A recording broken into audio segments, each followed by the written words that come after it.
Caps for Sale by Esphyr Slobodkina.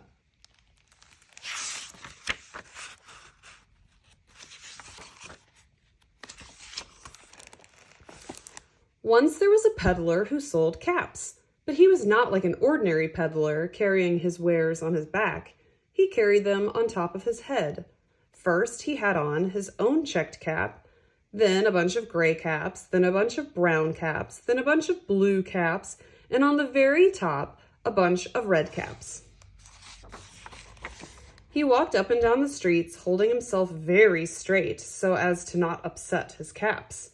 As he went along, he called, "Caps, caps for sale, 50 cents a cap." One morning, he couldn't sell any caps. He walked up the street and he walked down the street calling, "Caps, caps for sale, 50 cents a cap." But nobody wanted any caps that morning. Nobody wanted even a red cap.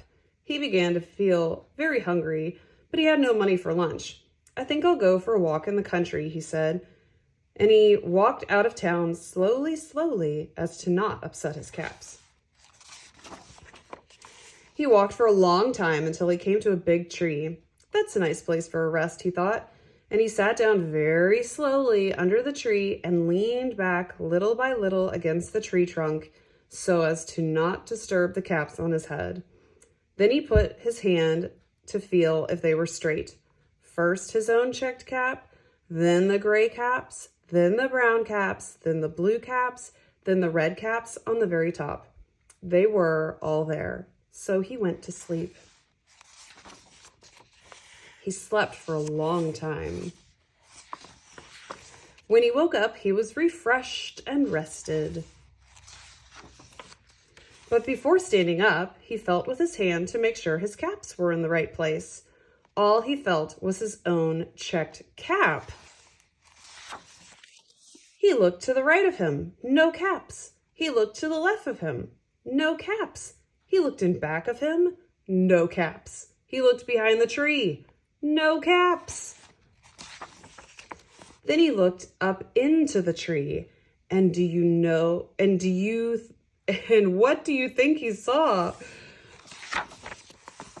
On every branch sat a monkey. On every monkey was a gray or a brown or a blue or a red cap. The peddler looked at the monkeys. The monkeys looked at the peddler. He didn't know what to do. Finally, he spoke to them. "You monkeys, you," he said, shaking a finger at them. "You give me back my caps."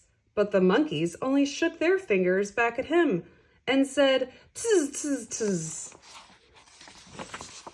This made the peddler angry, so he shook both hands at them and said, "You monkeys, you give me back my caps." But the monkeys only shook their hands back at him and said, "Tz, tz, tz."